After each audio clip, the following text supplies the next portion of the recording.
Long ago, in the ancient days of video gaming past, all the way back in 1981, when Dungeons & Dragons itself was less than 10 years old, nascent designers were struggling to marry the Dungeons & Dragons experience with the personal computing revolution that was going on at the time, and only a few people had succeeded.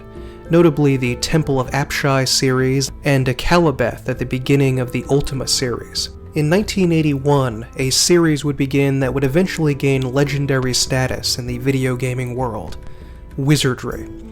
The first game, Wizardry: Proving Grounds of the Mad Overlord, was a huge success at the time, and its developer Surtech presided over an amazing series of games over the next decade. Throughout the 80s, Wizardry was among the very best that RPGs on the personal computer could provide. Along with Might and Magic, Ultima, A Bard's Tale, and eventually the Gold Box series in the later 80s, they would create a massive library of truly amazing games that would create so many things that still influence modern gaming to this day.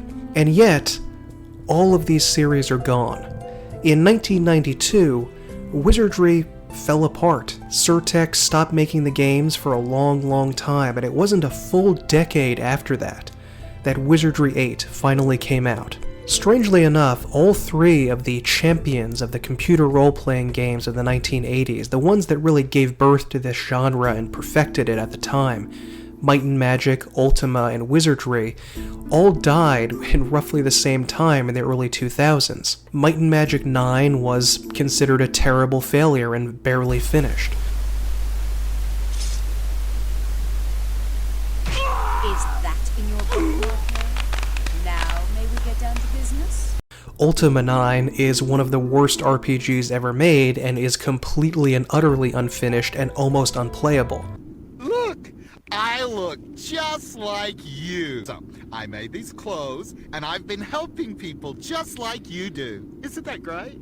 The fact that both of those games were absolutely terrible, coupled with the fact that technology and game design were changing at that period, spelt the doom of those two series. Wizardry, on the other hand, which also died in 2002 with the release of its final game, left the role-playing world with its absolute masterpiece. In a series of incredible games, Wizardry went out on top with its best showing. Now that's a little controversial among the fans of the Wizardry series, as some would say that Wizardry 7 is the best, but I think that Wizardry 8 is absolutely and unquestionably the very best the series ever produced. And not only that, but the very best Western RPG or CRPG ever made, bar none. I'm going to take you on a little journey in this video and try to explain why I love this game so much, try to show it to you, show its depth, its richness, and why it deserves that title. And there's a lot of competition out there, believe me. The various Bard's Tale games and the Gold Box games, and especially Might and Magic 6 and 7 and Ultima 7 are also games that could easily be called the greatest CRPGs ever made, but I still think that Wizardry 8 is at the very top of that list, and let's talk about why I love it so much. I'm going to be dividing up this review into three sections. First is presentation, where I go into the look, the feel, the aesthetics, the style, the music, everything about the appearance of the game. Second, I'm going to be talking about the gameplay, where I talk about the classes, character building, combat, difficulty, and generally how it is to move around, attack, and do everything you need to do in the game with the user interface. Finally, I'm going to be looking at the story/world building of the game. I'm going to be going over the areas, the different races that you encounter, the story points, how you interact with the story and the world, and just in general how you progress through this fantasy land that they've created for you to play in. Throughout the review, I'm going to compare the Wizardry 8 to its predecessor, Wizardry 7, and talk about the things that it did better and the things that it did worse. Wizardry 8 was released on November 14th, 2001 in North America after a troubled production cycle. Wizardry 7 was released 9 years earlier in 1992, when the last Wizardry product that they'd worked on was 5 years before this, with a special Wizardry Gold version of that game being released in 1996. David W. Bradley, the genius designer behind Wizardry 6 and 7, was no longer with the company, and Surtech tried to outsource the game to an Australian company, DirectSoft, which didn't really work. Afterwards, they decided to work with Surtech Canada. The producer of Wizardry 8 is Linda Curry, and Brenda Braithwaite, otherwise known as Brenda Romero, was the game's lead designer. Brenda Romero is the wife of John Romero, the creator of Doom, another one of my favorite games. Wizardry 8 is known as a blobber. And yeah, the reason that this game series might no longer be popular is because it has that idiotic name, Blobber, and specifically a free roam blobber. The reason it's called a blobber is because your entire party of characters is in a first-person mode, and from your perspective when you play it, all of your party members are kind of smushed together in one little group as you move around. It's known as a free roam blobber because it's not on a grid-based system, where you can only move forward or side to side on squares. In these games like Might and Magic 6, 7, and 8, you can move around anywhere you want. This game, as you've noticed through this footage, I'm sure, looks pretty bad. In fact, it looks pretty darn bad. Even for the time, I don't think it looked especially good. I got a lot of flack when I talked about Neverwinter Nights having crummy graphics. That game was also released about this time period. But I'm sorry, I just can't like these graphics. I think they look terrible, and it's not just because they're old, it's because they're sort of... well, they're inferior 3D graphics. The old 2D system in Wizardry 7, I think, looked incredible. You know, the graphics in that had a certain charm about them. But these graphics just look muddy, polygonal, and just plain ugly. Compared to 7, it doesn't look as good, and considering it's 10 years older, that's kinda sad. The graphical quality of games at this time, at least three-dimensional games, was only just barely rising up, and it would be a few years before we would get something like Mass Effect or Fallout that looked much, much better. These just look sort of weird and ugly and blocky. I just don't like the way they look at all. Now, the way that the characters that your party actually looks, because they're drawn a little differently, those look amazing. But the actual enemies that you fight, you know, these primitive 3D models, I just don't like them, and there's nothing I can do about that. The world that you inhabit is also very much inferior to Wizardry 7. That game had a wonderful, beautiful atmosphere of silence, and you could hear wind in the background, and occasionally you'd have some very basic, simplistic music during battle or when you went to the menu screen. But most of the time, it was just emptiness. It had a beautiful King's Field or Dark Souls style atmosphere to it of just bleakness and emptiness. There was nothing in that world. Within the sound of silence. Everything about it was negative space. There was a void around you. You could feel that the world was dark and scary and filled with violence and war, and people had been driven out of their homes. It was really effective. Wizardry 8, on the other hand, doesn't really convey that. I mean, there is a fair amount of silence when you're walking around, but there's a little bit too much music, and speaking of the music, I really don't like it. The soundtrack was done by Kevin Manthey, or Manthe, and it's, well, serviceable. He's worked on a ton of other movie, television, and video game projects, and none of which really stands out. The music is pretty generic. It's not really something that I would listen to outside of the game, and it can get kind of repetitive over time. I would really like to just turn the music off for most of it. Compared to the Might and Magic games of the time, 6, 7, and 8, which had some of the best music I've ever heard in an RPG, maybe the best in any Western RPG, aside from maybe Planescape Torment, this music is pretty generic. I especially dislike the starting music, sort of martial fantasy music, which I really just find distasteful. It really doesn't work here. It doesn't build any suspense or atmosphere. It's just kind of a pounding drum sort of marching sound, and it's a little too militaristic, a little too umpani for me. I just don't care for it. The world that you actually see because of these terrible graphics just doesn't really look very good. The first town you visit in Wizardry 8 is Arnica, and in Arnica you find an empty, bleak town where people have supposedly run away to avoid the depredations of the Dark Savant, which is exactly what you find in Wizardry 7. You start out with an empty town where virtually no one lives because there are warring bands of people running around. However, in that game, the kind of stark, cold, dark emptiness really came across well. In this game, it just doesn't, especially because of that little twang of music in the background. I tend to turn the music off completely and just not listen to it most of the time when I can. It just doesn't have that same quality to it. It's not quite there for me. Maybe it's the graphics or the music or the monsters looking really crappy, but it just doesn't work for me. The Trang, these creepy, disgusting insect men in Wizardry 7, one of them is described as being 9 feet tall. They look scary and dark. In this one, they look more like slugs, and they're small, they're not as big as humans. They look terrible. Maybe at the time period it wouldn't be noticeable, but it also just doesn't feel as sort of claustrophobic and scary as Wizardry 7 does as you're walking around this grid-based map where any time you can get attacked by an enemy. The Savant troopers and the Savant himself look downright ridiculous compared to how they looked in the original game where they were actually kind of scary. They just look sort of pathetic in this one. And the Rat Packs look, well, they barely look like demons to me, and they certainly aren't frightening in any way. The graphics are just a drag onto the game and really don't help it at all. I mean, I still love the game, of course, but in the graphical department, it's pretty weak. I wanted to start off with the presentation because it's the weakest part of the game, and I just wanted to get it out of the way. This is an old game, and even for the time, I don't think it looked good. And it just doesn't have the minimalist, Spartan style of Wizardry 7 that makes an incredible impression with its laconic style and purple prose about the world. Neither does it have the incredible soundtrack that the Might and Magic games have to compensate for its dated graphics. The actual movement and feel of the game is still magnificent and probably the best of any of the games that I just mentioned. You can move around freely, swiftly, it's smooth, and everything just works well about how you interact with the game. And yes, I still think that the Wizardry 7 pixel animation still looks better than the crummy 3D models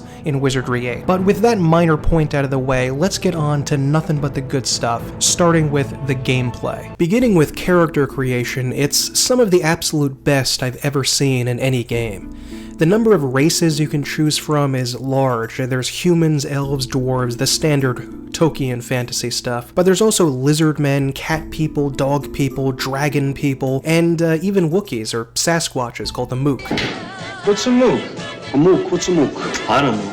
They're really, really cool. And I love playing as these weird, monstrous creatures. They all have their own specific stats and attitudes and classes that they can specialize really well in, and I love creating this weird mixed party and imagining what's going on between all of them. Like, why are these humans traveling with this weird dragon creature, and what the Wookiee guy thinks of all of the lizard people he's with. Or you can do what you always wanted to do and create an entire party entirely made up of Wookiees.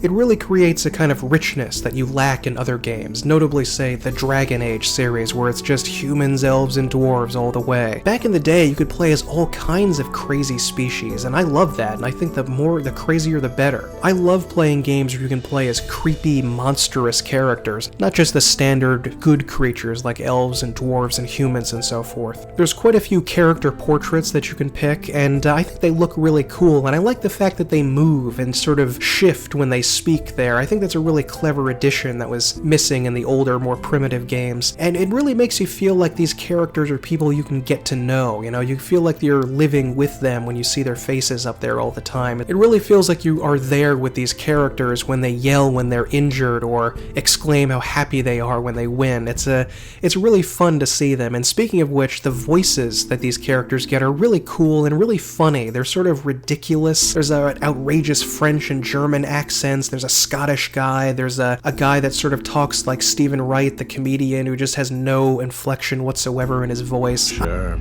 I'm itching to do something wild and reckless anyway. All right then. I join you as soon as I finish milking the cows and gelding the bulls.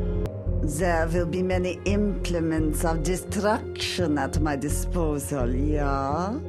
I love all of these guys because they're sort of silly and a little ridiculous, and it's a good counterpoint to how tough the game can get. The class system of the game is one of the best I've ever seen in any game. It is absolutely amazing. The classes are so varied, there's so many different types, and unlike the previous Wizardry games, you don't have to go through the nonsense of random generation of attributes that then determine what character class you can pick. You know, you wouldn't necessarily be able to start out with a samurai, for instance, in Wizardry 7, not without a lot of finagling and die rolling. In this one, the character creation is much smoother, and I like that modern addition to the game. And speaking of which, the classes like Samurai and Ninja and Alchemist and Psionicist are really interesting and unique, and again, I hate to trash Dragon Age again.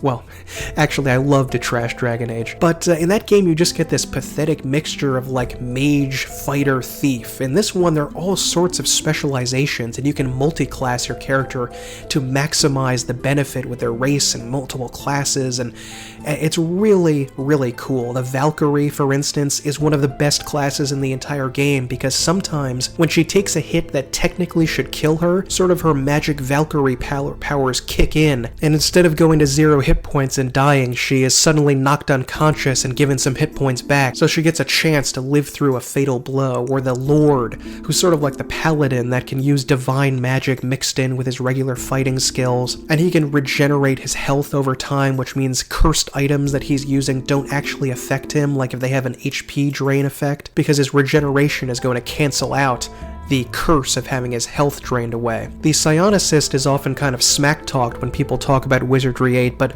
I actually really like it. He can turn enemies insane, he can turncoat them so they work for the party instead of against it. He can also cast some healing magic and some fire magic. He's a good all-around class, just maybe not as good as the Priest, but there are a number of enemies where turning them insane, it works really, really well, and you can just demolish large groups of enemies with that power, and I think it's better than the Alchemist and a few other classes. The Bard, that staple of RPGs, also returns, who can cast an unlimited number of magic spells with their musical instruments, but they have to carry all of those musical instruments around, which is a weight impediment, and they have to use stamina up every time they cast a spell, which means they can get knocked unconscious early. My favorite class absolutely is the Samurai, just because I love Japan and Japanese culture, and the samurais can do a special lightning strike where they get 5 attacks in a row instead of just 1. They can also critically strike enemies, and this skill is amazing. All of the characters that can get critical strike are really kind of overpowered compared to everyone else, because they can do an extraordinary amount of death dealing by the end of the game, where you can almost rely on them getting a bunch of instant kills where they just destroy an entire enemy and cut through hundreds and hundreds of hit points in one swift go. So you have to invest a lot of time in building that critical strike power up, but once you max it out, they are incredible. Speaking of critical strikes, the Monk character class is vastly overpowered. Like, the Monk is the most powerful character pretty much in the entire game. This class is incredible. They can get an enormous number of hits without needing a weapon because they just use their bare fists, and they can get tons of critical strikes, and even though they can't wear armor, they rarely seem to get hit because their natural armor class is so high, so you don't even need to have to invest armor or weapons in them, and they're doing better at damage than even the fighter sometimes. They are an amazing character class. Another character class here, the Bishop, which most people say is an amazing one, I really don't like, because what in effect it is that it's a magic user that can use spells from all of the different classes, so it's like a Psionicist, an Alchemist, a Mage, and a Priest combined. However, she'll also gain levels really, really slowly. That's the trade-off. If she was specializing in one of the 4 classes, she would have gone up much, much faster, but instead, unfortunately, everything rises really, really slowly, so even towards the end of the game, to be honest, she's not quite up where she really needs to be, so unless you level grind with a Bishop, I don't find it to be especially good. It's just not all that useful. They also have the ability to remove cursed items, and speaking of that, that needs to come back in RPG games.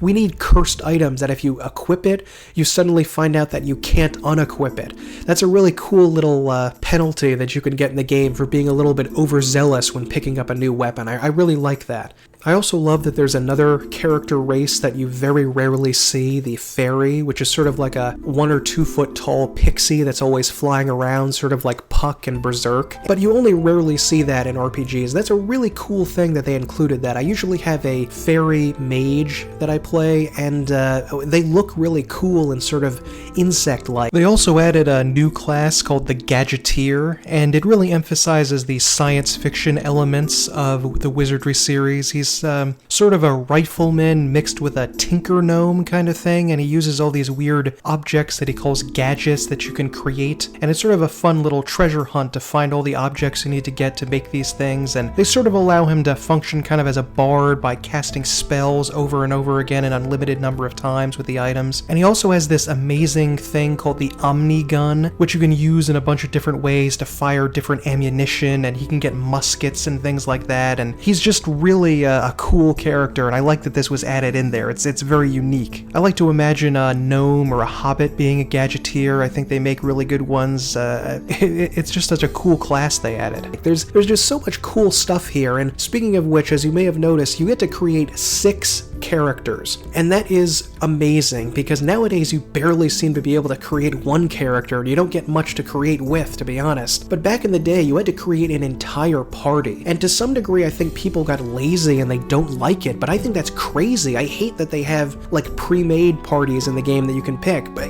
creating the characters, that's the best part of the game for me. I love creating them on pen and paper before actually going in and writing down what I want their race and their class and everything about them to be, and just imagining how they relate to one another. This is what people in the Dark Souls community sometimes refer to as internal role-playing. The game isn't doing anything there to tell you that your character is any of these things, but it gives you the freedom to design it yourself. A few years ago, the game Fallout 4 got a very just amount of criticism for the fact that it locked you into a certain type of person at the beginning of the game. Whether you played as the male or the female character, you had a background that was set in stone, and you were either a lawyer or a soldier, and that was terrible because it prevented that internalized role-playing. It didn't allow you to choose, I was this character who was doing all these things, I was a gangster who somehow got into the vault, I was a scientist who got into there. You could be absolutely anything, and it's really, really painful to live in a time period where most games don't seem to recognize that. They would prefer to shoehorn you in there with the writer's often terrible and unworkable grasp of character creation, rather than allowing you the freedom to do it yourself by not including it, by including the blank space, the blank page of information there that allows you to do what you need to do to create that character in your own head. And if people are too lazy to do that nowadays, we live in a very dark time, and that's something that really, really needs to come back. So the character creation system is one of the best I've ever seen in my life. I have no criticisms about it. Maybe I would have liked to see even more character classes and races, but no criticisms, just more of it. Just lots more of it. And it is so rewarding and enriching to create a party of characters in this game. I absolutely love that you can do this. And on a final note, I think it is absolutely amazing that even in the previous Wizardry games like 6 and 7, I think they allowed you to do this, you can actually change your character's portrait for any reason at any time, and their name and their voice, which is incredible because I hate getting locked into a character portrait that I despise and end up hating, and like a couple hours into the game I'm like, oh my god, I hate looking at this guy's face, I need something different here, what could I do?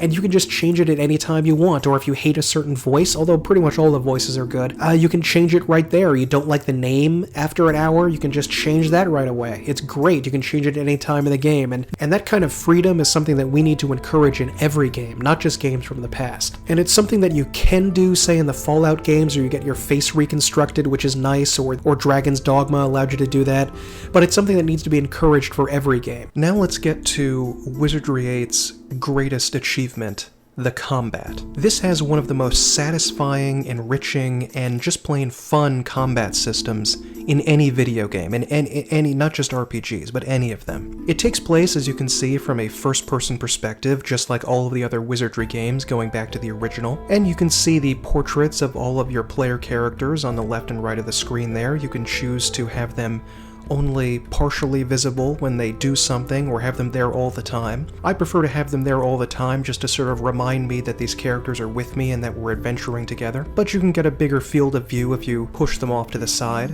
and they'll pop out whenever they have something to say, or they land an attack or get hurt in battle. The UI is a major improvement over the very outdated and clunky one that's in Wizardry 7. It's very easy to go between all the different characters, to look in their inventory, to move around. Just to look at it, it's a treasure, and I think that really sets it above some other RPGs from around that same time period, like the Baldur's Gate or Icewind Dale or Planescape Torment systems. Those were a little bit too clunky, a little bit too clumsy, and a little bit too reliant on the AD&D system, which is not exactly the best one by my estimation, to be truly fun. But Wizardry, it is all so smooth. When you're attacking enemies, who you're selecting to attack, and seeing seeing and hearing the attack animation, it all goes by pretty swiftly, at least by previous Wizardry standards. As you're moving and walking, they really took a lot, I think, from Might and Magic 6, 7, and 8. That whole style of smooth, fluid, almost first-person shooter-esque movement and looking around the map, I think it works brilliantly here. Everything feels so smooth and so comfortable getting into it. It's something that I want to do again and again. I'm not fighting against the game like I am in the Fallout or Baldur's Gate style, and I'm not worried that I'm going to be cut to pieces in a few seconds like I would in Might and Magic, which has a somewhat similar but vastly less sophisticated battle system. You see, in Wizardry 8, you can actually choose the location of your various characters. You can put 3 people in the front, 3 people in the back, 3 people in the middle, and people on the flanks on the left or right. If you're in the back, you can only use ranged weapons or spells. In the middle, you can use ranged weapons, spells, or you can use a weapon with a long reach like a halberd or a pike. And in the front row, you can use pretty much anything that you want. And determining where your characters need to go, where it's best to position them, and whether you should move them around in combat to avoid them getting injured all adds a richness to the tactical development you go through in the game. You walk around the map with the WASD keys, and you can hold shift if you want to run, although that does take away your stamina. And when you find enemies, you go into an automatic turn-based mode. Unlike all of the other Wizardry games, this one doesn't have random encounter battles. You're not going to be walking across an empty map and then suddenly hear the battle music start and you're thrust into a random encounter, like in a Final Fantasy game. All of the enemies are present on screen, and you can choose whether you can start combat earlier and get a few hits in on the enemy before they attack you, or cast a few buffing spells or debuffs against them or something, and you can also choose how to position yourself. It's very important to get yourself in the right position in this game, so you can back up against a corner or against a wall so the people in the back row are less likely to be hit. Unlike the tedious Baldur's Gate style games where the complexity of the tabletop AD&D experience was never successfully converted, or the more shallow, almost Doom-like first-person shooter experience where you're just hammering away arrows at enemies like in a Might and Magic game, is replaced with something that is smooth, well done, fun, and always taxing you to ask, what should I do? What's the best maneuver here? Should I attack with this? Should I use a spell? Should I run away? It's all very exciting and very well done, and I just love doing it. And you're gonna have to love doing it because this game has an enormous amount of combat. That is a huge portion of the game is fighting enemies again and again and again and again. And admittedly, as good as the system is, it gets a little overbearing towards the end of the game. There's actually one section almost at the very end where you have to literally fight an army, and there are dozens and dozens of enemies. And not only that, but these enemies can actually summon in even more enemies. The battle takes a ridiculous amount of time, and it gets a little bit tedious at that point. Unfortunately, the fact that the enemies are on screen means that it's very, very hard to run away from enemies. Unless there's a door you can go through or a city to enter, and there rarely is, you can essentially expect to never be able to successfully run away from an enemy. You move way too slowly and they move way too fast. And it's just so difficult to get out of the line of sight of an enemy, especially because every time you run away, you're moving potentially closer towards another enemy and you'll find yourself attacked from both sides by 2 groups of enemies. It's frankly better back in the old turn-based days where you can really just run, you can scarper and get the heck out of there if an enemy is too tough. In this game, if you're in a fight, you're basically in it forever, and that's really, really challenging. You have to be very careful about where your enemies are, and avoiding them on the screen is also quite trying. There's a spell called Chameleon that you can get that allows you to theoretically hide from enemies, but it barely works and just makes it very slightly harder for the enemy to see you. Most of the time, unless you know exactly where you're going and you run, the enemies are going to get to you. So it can be very difficult to work your way around a map without getting into a never-ending war with enemy after enemy after enemy. In fact, the first area of the game that you get to right after the opening area called the Monastery is the Arnica Trenton Road. It is a road that you go. It's a road that you go when you die. And this area is almost a legend amongst the game players as being brutally difficult. I mean, it's literally after the first city that you ever encounter in the game. and it's so long and so confusing, and the enemies are really, really tough. But most of the time, you're just going to be attacked by another group of enemies when you rest, and you're all going to be asleep and at a disadvantage. It's very difficult to get across it even if you know exactly where to go and exactly what to do. On your first time through the game and you're just going through blind, it's absolutely savage. I don't know exactly what they could have done to slow down the number of random encounters with enemies. It just makes the game tedious and brutal at times.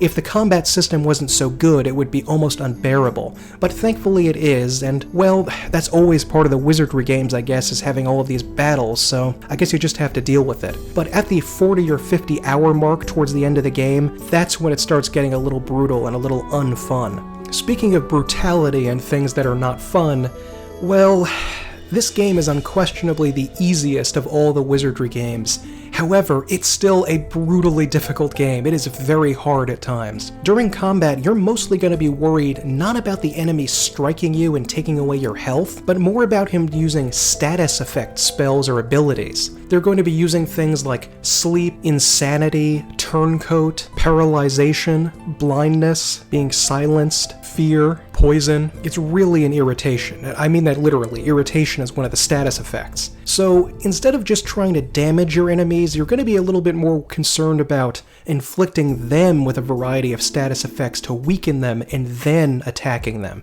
It's also very, very confusing and difficult to actually be able to resist any of these things. The system almost seems to be designed for you to be fighting another party of adventurers that has one or two spellcasters in it that can use these spells. But instead you're fighting enemies that are in huge groups of 5, 6, 7, 8, 9, 10, and they all have the ability every round to cast this blindness or paralyzation ability at you, and there's no way to avoid it. You have spells to do away with it, but when 10 people are all doing it to you again and again and again every single round, and it's affecting everyone in the group with every attack, you're basically just going to have to accept it. If in this game someone tells you to go to sleep, you're going to sleep. Your stuff bad. I'm not getting you. Close your eyes. Cut your sleep. It doesn't matter if you try to wake them up, you're just gonna go to friggin' sleep. You're really gonna have to prepare for a lot of deaths. Even when you're on normal mode, much less hard mode, it's really, really challenging sometimes. And I just had to learn that there are some enemies that I don't mess around with, like at all. Like these Tanto wasps, unless I'm almost at the end of the game and really, really powerful, I stay far, far away from them. Just walk away, and I spare you life. Just walk away, and there will be an end to the horror.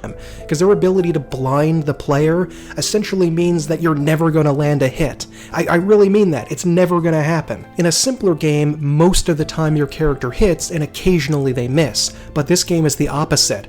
Most of the time your character is going to miss, and like 25% of the time they're going to hit. And almost any of these status effects pretty much either removes the character from play or makes it much harder for them to hit, and makes them hit like 5 to 10% of the time instead of the comparatively generous 25% of the time. It can be a little bit frustrating, especially because I found that the game kind of has an odd difficulty curve. Either a game is easier at the beginning and gets harder over time, or like Dark Souls is very hard at the beginning and gets easier later on. This game, however, strangely starts off at about the medium level of difficulty, and the middle of the game is the most challenging and confusing, and then finally at the very end you actually get to be pretty competent with your fighting. It's kind of strange that all the difficulty is this huge spike in the middle instead of at the beginning or end. It makes trying to progress in the middle part of the game, especially when you have to explore and discover where the heck to go, to be very confusing and really hard. And if I didn't love the actual gameplay enough, I don't think I would have been able to stick around for it. Sort of like when I originally played Dark Souls. The gameplay is really rewarding,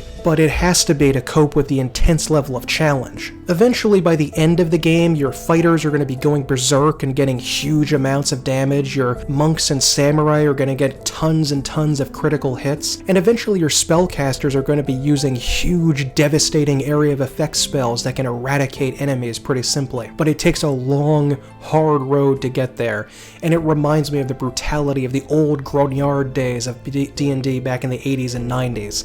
That's the tough stuff stuff that this game gives you. Overall, the game is a vast improvement to the other Wizardry games, which were much, much more difficult. For instance, you couldn't rest and heal in Wizardry 7. You had to use healing spells, and those eventually ran out. In order to get more, you had to rest again, which of course meant you could be attacked again. In this game, though, you rest and heal up very quickly, and it's very nice. The combat user interface is excellent and very easy to use. You can easily select which character you want to use and who you want them to attack in the group, and using magic is really cool because not only do you pick what spell that you're going to use, but you pick what power level you want to use it as, which of course uses more spell points, but also does more damage or is more effective or more long-lasting. The higher the power level, though, usually means that it's more likely for the spell to backfire and injure you in some way. So you have to have a really high skill level in that particular field of magic in order to cast the highest power level. Or you can chance it and just hope you can get away with it, which is kind of a fun thing to sort of roll the dice and see if you can get away casting a much higher level spell than you normally would and get away with killing a lot of enemies really fast. In almost every round of a fight, I immediately choose to set up a movement, and if you realize afterwards that you don't need to move, there's no penalty for it, so you can just cancel it. But usually I like to move a little bit and position myself. The combat system in this game is one of the absolute best in any RPG game. It's rich, deep, incredible, absolutely fun, very easy to use, and incredibly addictive. Not surprisingly, in the 10 years between 7 and 8, they made a ton of improvements on the combat, and I think that this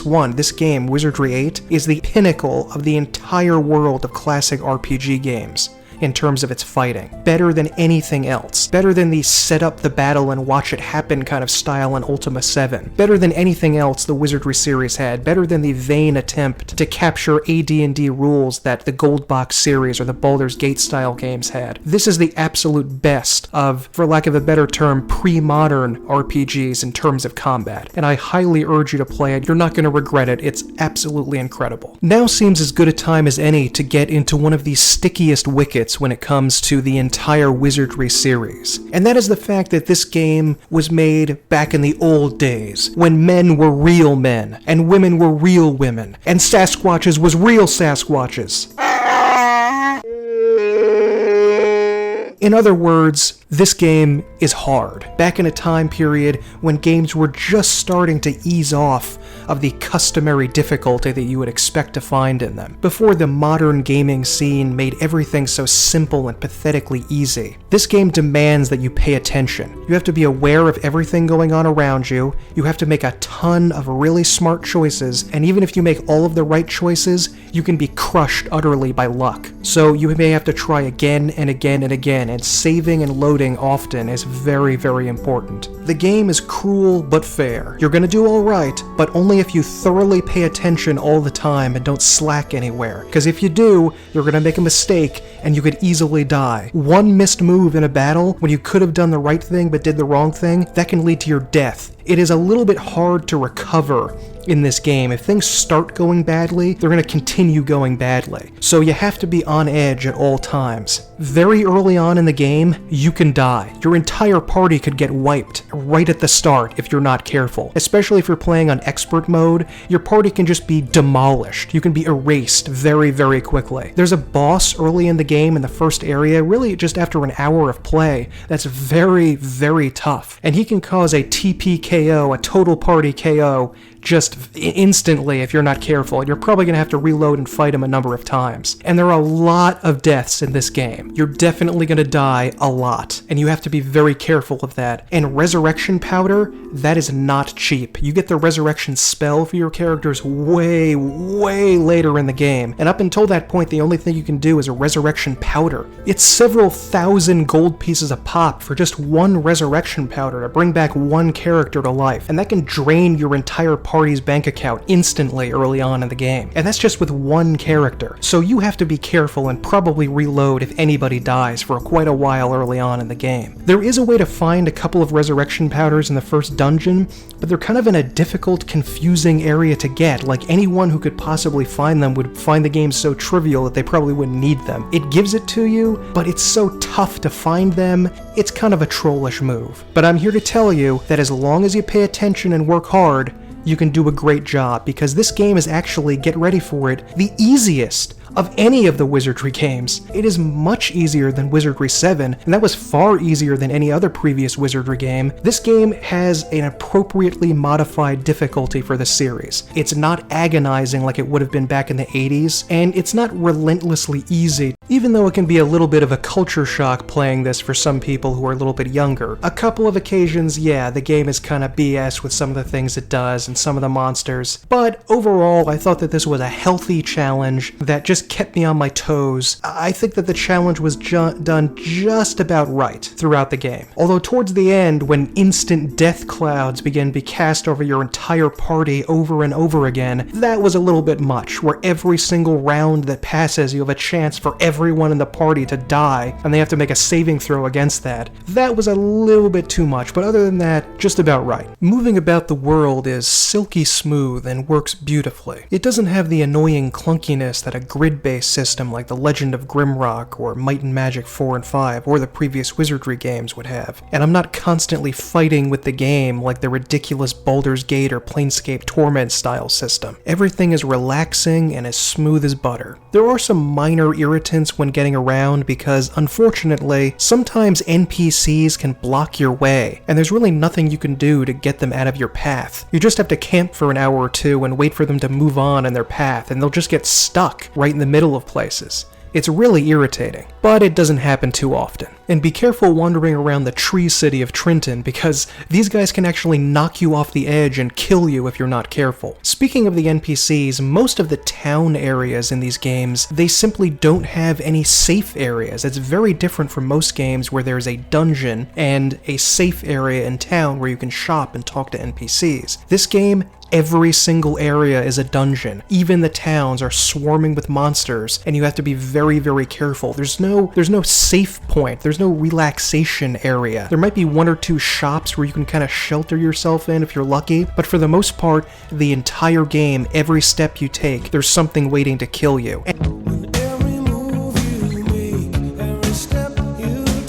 I will murder you! And that can get a little bit irritating over time. Like, I just want to relax a little bit in town before I head back into the dungeon, for heaven's sake. I mean, even in Wizardry 1, the town didn't have people in it that were going to attack you, so you gotta be careful even in seemingly safe areas, because there are enemies waiting to jump you at every corner. Wizardry 8, finally in the series, has a regular map that you can just pull up with the push of a button. Unlike in Wizardry 7, which very irritatingly tied map making to a skill, and opening it up in the inventory was kind of, well, it was slow and it was kind of irritating. I really, really didn't like that, so I'm very happy that they made that change. I especially like that you can write things on the map yourself. The maps themselves are completely blank, and you have to place where blacksmith or the entrance to a dungeon or the temple is, and I really enjoy that because it does encourage you to get to know the area yourself, to explore everything, and without the tedium of actually drawing the official map on graph paper, I think it still has that old-fashioned element of you learning about the world by creating the map on your own. Exploring the entirety of an area and filling out every last little thing with notes is just a really fun thing, and I really enjoy it. Some people may find it tedious, but I think it's a good part of the system, and a good middle ground between the old-fashioned grid-based and the more modern, simplistic style of mapping in games. Just in general, the user interface in Wizardry 8 is a dream. It is absolutely so easy to use. It puts Baldur's Gate, Planescape Torment, and of course all of the other older games from the 80s and early 90s to shame. Equipping armor and weapons, using items, identifying things, everything is pretty straightforward and simple. I know Wizardry 7 is an older game, but that doesn't make me happy about using the inventory in it. It's just old-fashioned and clunky and does not work very well. Just engaging with and interacting with the world is a lot easier with all of these modern little touches. Now, some people may prefer an older system where they make their own maps, but I really don't. I like the more modern style. Traveling from one area to another can be a little bit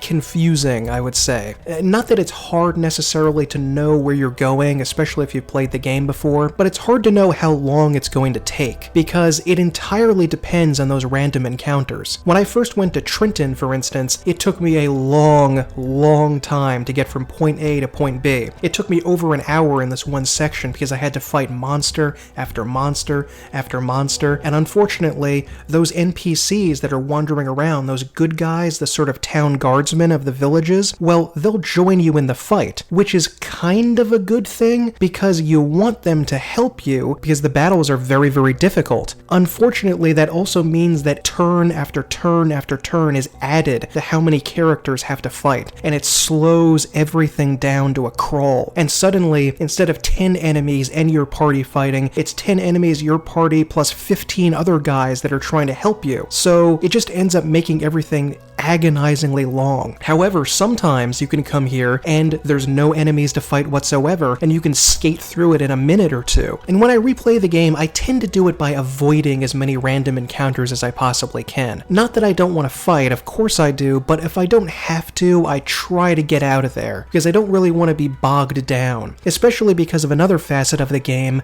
scaling enemy difficulty. Aside from a tiny number of enemies that are plot related that are essentially at one skill level, the vast majority of the enemies that you fight in the game scale to your characters, which is something I have a lot of feelings about. I can understand why you would want to do this, because theoretically that means that anywhere you go in the game at any time, you're going to be very challenged. So the game theoretically won't get boring. You're always going to be fighting enemies that are really tough, whether you're level 1 or level 20. It can keep everything exciting, engaging, and just make it a really good challenge. On the other hand, though, I think there's really something to be said for becoming a really tough, powerful character over time. Part of playing an RPG should be you becoming really strong after playing it for many hours. And in this game, you never really get that sense. You always are facing enemies that are brutally tough.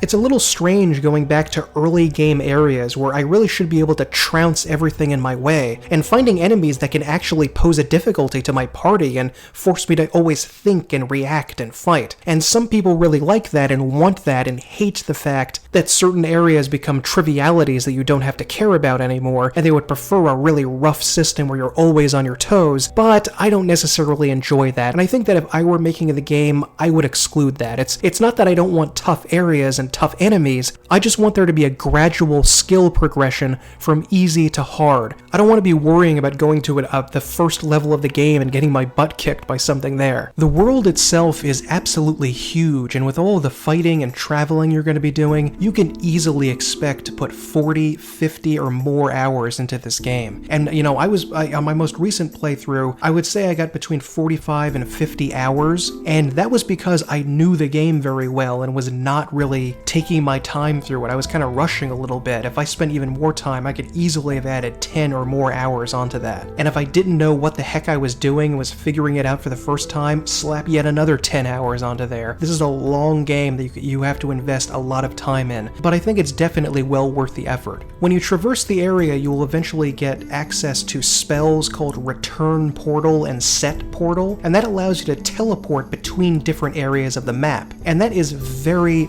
useful. And it kind of feels like the teleportation between bonfires that you get in the Dark Souls series. It's a reward that you get for reaching a certain point in the game, or in this case, reaching a certain level for your mages. And the fact that you get access to teleporters that other races use along with this spell, you can go through a ton of the game very quickly with the teleportation, and it just feels like such a rewarding moment of spending so much time agonizingly crawling through large sections of the game, and then you finally get this spell and you're able to just rock it back and forth between different areas. It's absolutely beautiful and very useful. It's a great moment. We're going to be going into the story section of the game now, and I have to warn you, I will be spoiling a bunch of things. So if you don't care about that, keep listening, or if you do, then skip to this point later in the video. The story of Wizardry 8 starts you off on an unnamed planet as a group of adventurers hired by a wily mook named Grimpack. He wants to hire you for a job but won't tell you what it is, and he leads you towards his spaceship. As you travel through space, you eventually end up at the planet Dominus, and are shot down by the evil creature known as the Dark Savant, and your spaceship crashes on the planet. Grimpack is killed, and you're left wondering what the heck any of this was about and why you're even here. But you don't have to start the game that way, because you can actually import your party from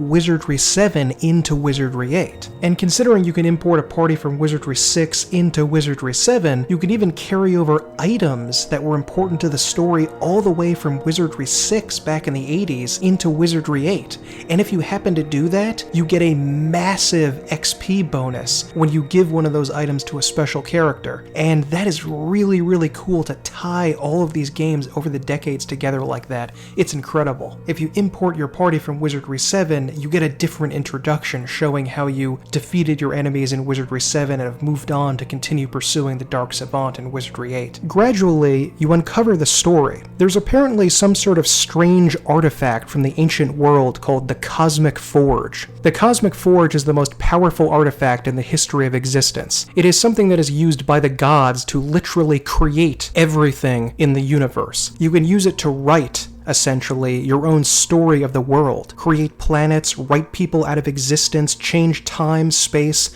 everything. So all of the various governments and races and people and adventurers throughout the cosmos have been racing around trying to find all of the things they need in order to access the Cosmic Forge and thus the powers of a deity. You eventually need to acquire the Astral Domine, the key to life, the Destine Dominus, the key to all knowledge, and the Chaos Maliri, the key to change, without which life and knowledge are meaningless. In order to acquire these artifacts, you need to travel across the huge world of Dominus and meet all of the various factions and creatures within. You get to meet the Trini, these strange squirrel or rat-like people that live inside a gigantic tree city, which at first come across as being thieving and sort of goofy and ridiculous, but they actually have a very serious spiritual side to them, which is going to impress you at the end. You get to meet the Ratkuza, which are these evil gangster rat creatures that run around murdering people and stealing stuff. You get to meet the Raphaks, which are these horrifying demon creatures that live in a literal volcano with lava spewing around everywhere and are threatening to take over the entire planet with the help of the Dark Savant. You get to see the Dark Savant's minions, these horrible twisted robots and mutated mounds of flesh that he's sent out to enforce his will on the galaxy in order to bring total domination and totalitarian control over everything. You get to meet the Hegardi, the human-like creatures that are supposed to play a huge role in the world during the time of the Destine Dominus being found. You're going to interact with the Trang or the T-Rang, these strange arachnid/slug alien creatures that are trying to access the Cosmic Forge in order to gain universal power and protection from their enemies. You also meet the Umpani, who have a violent, militaristic, tough, almost martinet-like culture of these brash, bullying army figures who run around with their muskets and cutlasses and are trying to destroy their hated enemy, the Trang. You also meet the Mook, who are sort of a philosophical species despite the fact that they're, well, a bunch of abominable snowmen. A race of psionic creature from the Black Lagoon men called the Rinjin.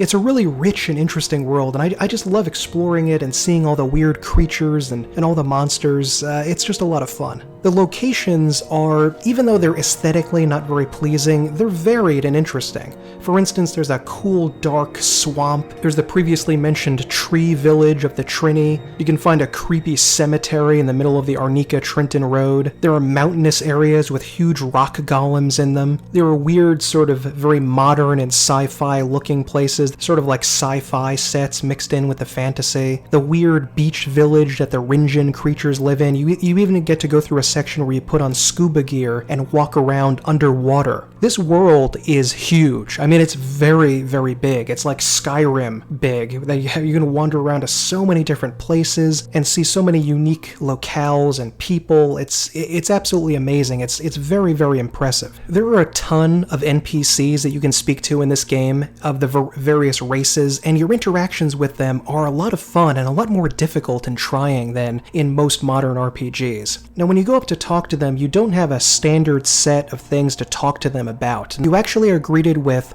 a text parser, which shows the integration of point-and-click adventure gaming into this. What a text parser is it gives you the opportunity to ask about a variety of different topics, including ones that you yourself can think of. So you have to engage with the game and think about what you want to do and what you want to ask. And this is a valuable and vital part of gameplay, because it forces the player to become interested in the story. You're not given a set of stock responses like you're reading lines from a script. You have to decide what you want to talk to that person about and why. It's a much smarter way to get the player engaged than a set of stock answers that you can give to a question. You have to ask about it, and you have to ask all around town, ask 10 or 15 different people. It's very different from what we're doing nowadays in RPGs. I really like asking people about things and just wondering, what does this person know? You know, how is this person related to this? And you can get a lot of good tidbits of information. It can be a little bit confusing at times knowing what exactly you're supposed to ask, but the fact that you can write down a ton of keywords and ask everybody about everything is really helpful and really lets you learn where to go most of the time. You also get to meet a number of NPCs that you can hire on to your party, and that means that you get to have 8 characters most of the time, and that's incredible. I love that. 8, it's not just 6, we get to have 8 characters wandering around, and the NPCs that you can collect are pretty cool. Vidomina is one that you can get very early on. She's a Valkyrie, she's very powerful, really useful to the party, and she's a major character that's been around since Wizardry 7, and she's closely linked with the Dark Savant and used to work with him, and she looks really, really cool in this outfit with this haircut that sort of makes her look like Zool from Ghostbusters, and she's just awesome. He asked me if I wanted to take a ride, tour the galaxy in style, and I thought, what's the harm? It took me almost 7 years to get back home. The longest 7 years of my life. And you can also collect a bunch of other guys, like this really adorable Trini Ranger named Sparkle. Don't talk to me about them. They are mean, mean, mean. They kill Trinis. Or this Cajun Umpani Bard. Who we got here? Look like you boys is too young to be in a bar. Say, you need me to play you a lullaby? And probably my favorite is RFS-81. And RFS-81 is actually a Savant Trooper, one of the robots that work for the Savant, that's malfunctioning, and you can actually reprogram him to work for you, and he's incredibly powerful. He's a monk, and he's stunningly powerful. He's absolutely incredible. Highly recommended that you get him as soon as possible. It's a little bit confusing to find him, but it's well worth the effort. Hostile, dangerous, intelligent, action. Await new orders. Possible alliance. There is a little bit of a problem with some of these NPCs though, because most of them, except for RFS, the robot who's the best, they will occasionally refuse to go to places where they are not welcome or where they're frightened of going. For instance, if you're an Impani, they won't go to where the Trang are and vice versa, and that can be really irritating because it means that the character is sort of kicked out of the party and goes back to where they started from, and going to find them again is really confusing and annoying, and I guess the game was designed for you to kind of go through a bunch of these NPCs and use various ones at different times, but that's just really irritating, and frankly, at one point, Vidomina won't accompany you towards a very, very important place. And the fact that she doesn't, I was relying on her as part of my party. I needed her in the party. The fact that she just left really, really angered me. But I do enjoy the fact that they included in the game a sort of sneaky way around this, because when the characters leave your party, you can use the set portal and return portal spells to sneak them into the area where you're going. So that you kick them out of the party, go inside the area you want to go, and then cast set portal, then go find them at their original location, and cast return portal, and because you're teleported back into the place instead of actually entering it, they won't leave. They will get really angry at you and start whinging and whining a lot, and actually suffer a stat debuff, but it's fun that the game included a way for you to sneak them in. I really enjoyed that. We end up here. I'm not comfortable here at all. Now look, you get me out of here now! As you go about your search for these special items, a figure comes to light that you have to follow, and that is Martin. Martin is a Hagardi, a human essentially, who stole one of the artifacts many, many years ago and led everyone on a wild chase throughout the countryside. And you have to retrace his steps and find out what happened to him and where he went, and where you can pick up the things that you need. Learning about his story is learning about the wisdom of the objects that you have and what you're supposed to do with them and what they mean to the universe. And when you actually eventually find Martin much, much later in the game, you find that he went totally insane when he had one of the artifacts that gave you complete knowledge of the entire universe.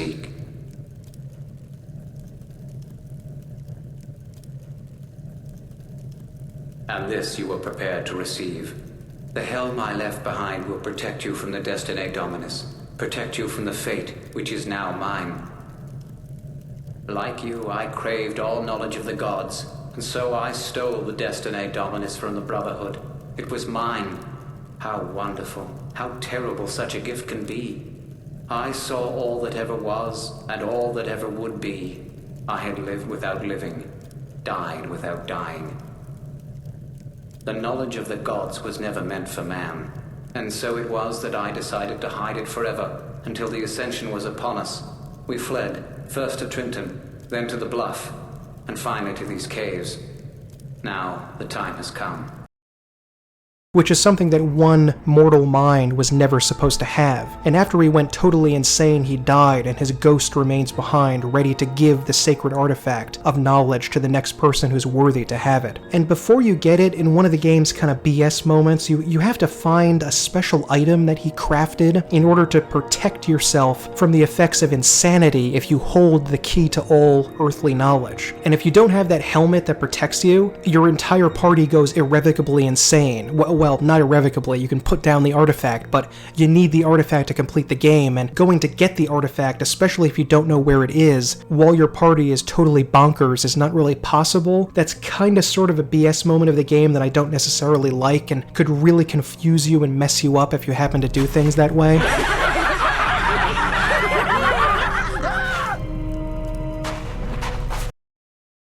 While you're playing, you learn a lot more about two races in particular, the Trang and the Umpani, who have been at war for generations, as they each try to expand their interstellar empires and gain the powers of the Cosmic Forge for their respective race. They absolutely hate one another and literally kill one another on sight in most cases. Now, one of the things that you can do in the game, and this is completely optional, is heal the rift between the Trang and the Umpani, and you can actually get them to work together against the Dark Savant. And it's really rewarding to see them bury the hatchet after so many years of bitter, futile, empty fighting and killing. And going about this task is just one of the best parts of the game, and I really enjoy doing it, just bringing peace to these people and getting them to recognize that the real enemy is the Dark Savant and that they should work together against him to create a peaceful universe. Unfortunately, that aspect of the story is kind of glitched, and if you can actually make it, or I think it's glitched.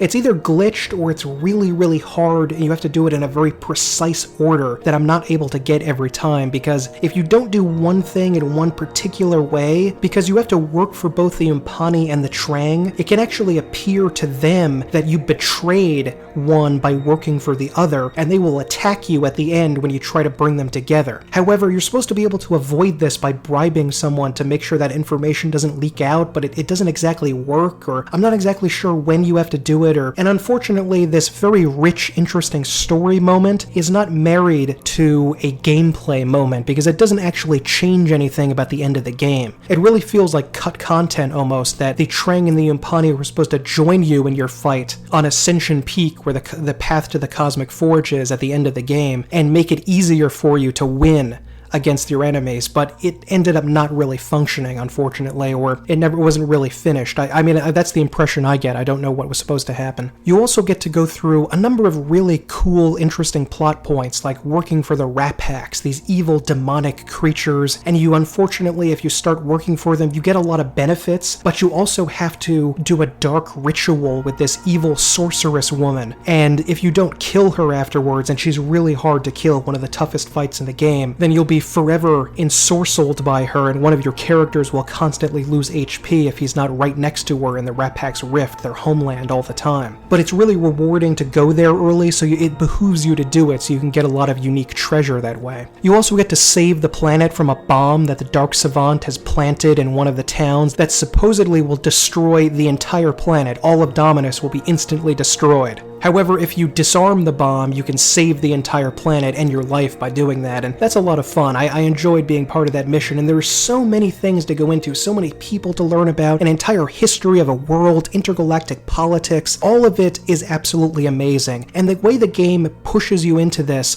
by forcing you to engage with that text parser and ask people questions and learn it on your own is fantastic. I think it's all very well done. The dungeon design in this game, I think, really benefits from the free roam aspect of the movement, because in other games on a grid-based system, there can be very, very complicated maps that are designed essentially on graph paper that have all sorts of twists and turns and secret doors, and it's very, very confusing and complicated in Wizardry 7 just to get around. It is really, really difficult in that game, and frankly, I think it's a little bit too difficult. The dungeon design in this game is far simpler and easier to do. There's very few instances of secret invisible walls or panels that you have to go through, about opening secret doors and stuff like that, and I really just appreciate that. I can see how someone would really enjoy that and want that as part of their game, but I wasn't thrilled with it in the other Wizardry games, and I'm just kind of glad that teleporting, tiles, and a lot of the other stuff that just makes it really puzzle heavy and challenging to work around. The maps in this game are very simplistic, very straightforward, and with a couple of exceptions, it's pretty easy to get through them. You're not really going to have to worry about that, and frankly, I think that more simplistic dungeon design is a benefit. Now at this point, I'm going to spoil the end of the game and explain to you everything that happens, so if you don't want that spoiler, I'm going to show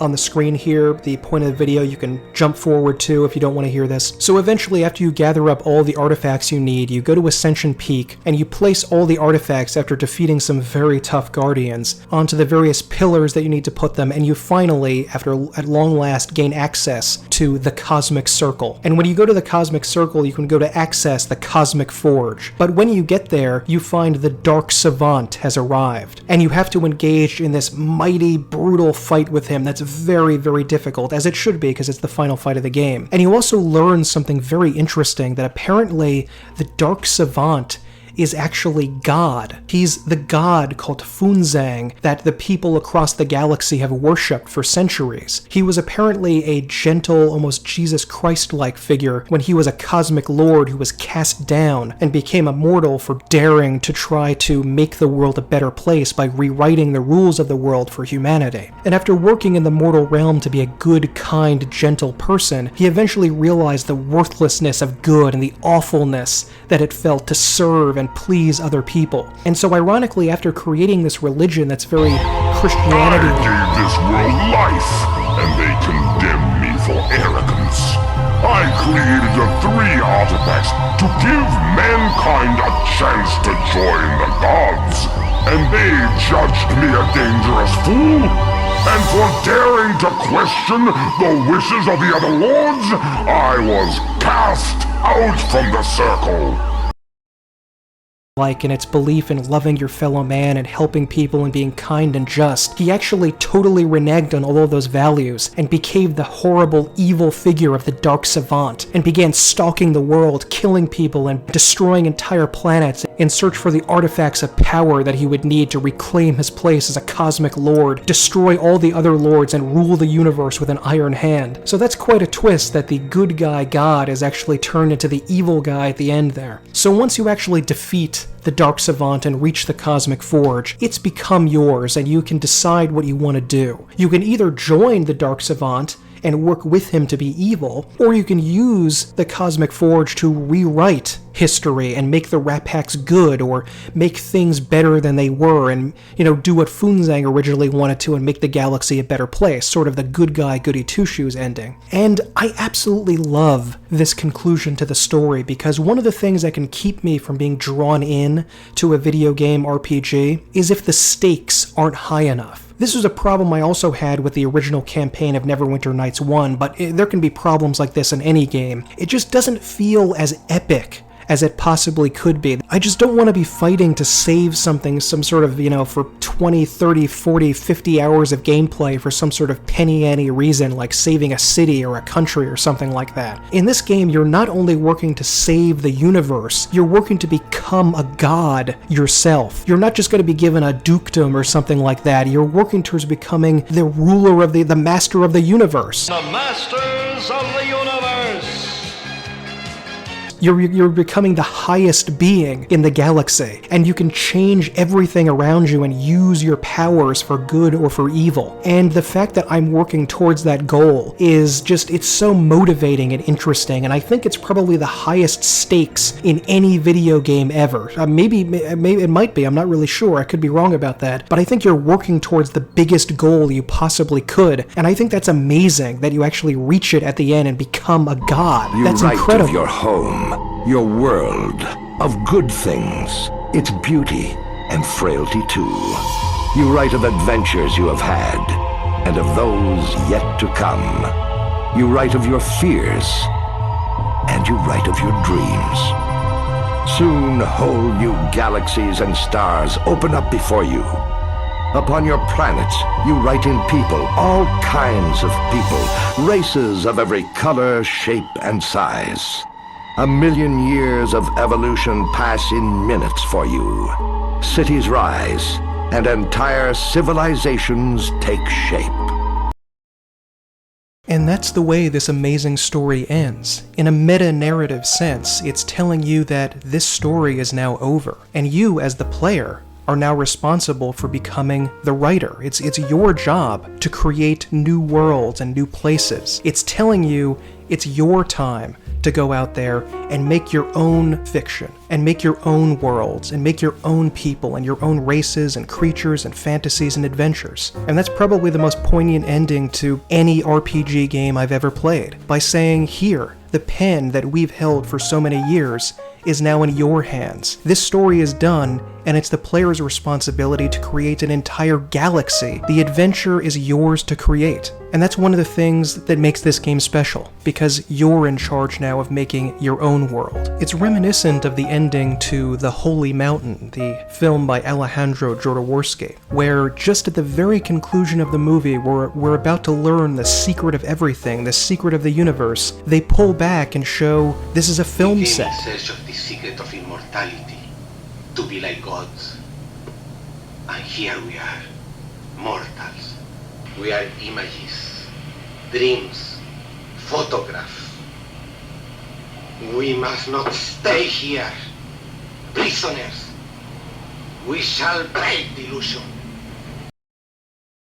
This is a movie. You have to go out into the real world and find it for yourself. You can't see it in a movie, so go out and do it. That's what it's asking you, and that's one of the most brilliant ways to end a video game ever. So my goal for making this video is to try to impress upon people why this is an absolutely great game, and I would like to emphatically answer the question, is this the greatest RPG ever made? I would have to say yes. Granted, that's my subjective opinion, but I tried to lay out why it was so important, and I know that I'm not going to succeed to everyone's taste, and I would like to apologize right now for leaving out so much in this game that I should have mentioned. Like, for instance, there are retro dungeons that you could find, little secret areas that resemble the earlier grid-based Wizardry games that you can find and explore and have fun with. There's just too much in this game to talk about everything. But I really do feel that this is absolutely the greatest RPG ever made. It is definitely the greatest Western RPG ever made, and that has some really hefty competition, like with Might and Magic 6 and Ultima 7, but I think that this one really stands out. It is aesthetically not pleasing, but everything else about it is absolutely 10 out of 10 perfect. The combat is extraordinary, the character creation is very deep and very rewarding and very unique. The world is exciting to explore, the stakes in the plot are exciting, there are interesting plot twists. Where you eventually end up is colossal and literally cosmic in its implications. Everything about this game I found to be not just good and not just great, but absolutely extraordinary. It's something that I highly recommend you play if you have never played it. It is on sale at Good Old Games and Steam for about $10, and it routinely goes on sale for much less than that, so you can usually get it for a couple of dollars when it's on sale, and it is well worth it.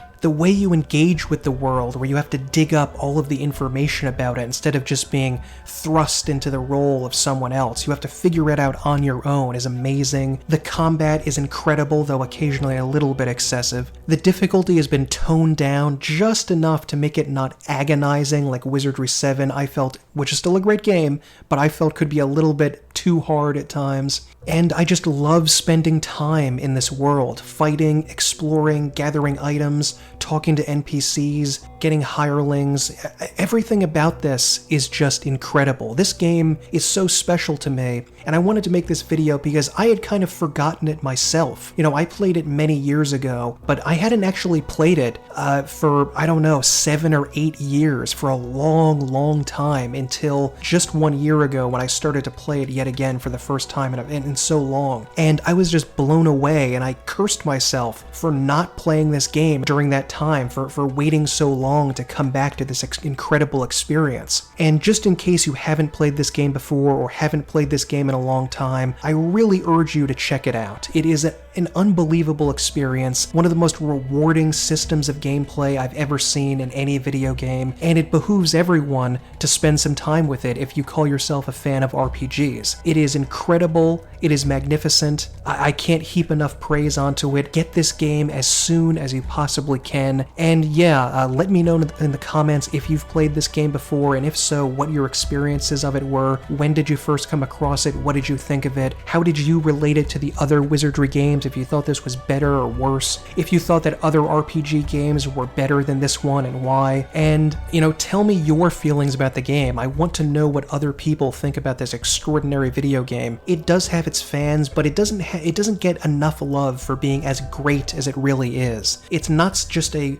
good old game, it's one of the best RPGs ever made. Everyone should be playing it, everyone should be talking about it, and unfortunately, I don't think they really are. After Surtech went out of business in the early 2000s, the game license passed over to Japan, and the Japanese have been involved in making some Wizardry games or Wizardry-like games for a very long time. And it's kind of difficult to find out about them because most of them haven't been translated and I don't speak Japanese. So it's kind of stuck in this limbo for English speakers, just out there existing, but not in any official way. And I really think it's high time, after the incredible success of the Legend of Grimrock games, the brand new distribution platform of Steam, and the growing retro gaming community, that we get another official entry into the Wizardry series. Wizardry 9, even though it's been almost 20 years since Wizardry 8 came out, and that's kind of shocking to think about, it absolutely deserves to be made. We need to get a Wizardry 9. Maybe it can be crowdfunded. You know, I think that could be done. Maybe we can work out something with the Japanese developers that own the property, or maybe a Wizardry-like game inspired by it should come out. The free roam blobber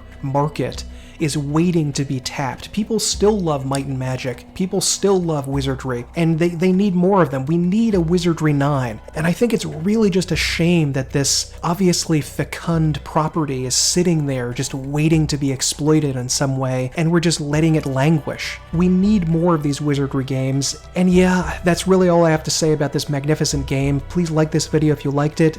Please subscribe to my channel if you want to see more videos about video games, movies, and television shows. And yeah, thank you very much and have a great day, and play Wizardry 8.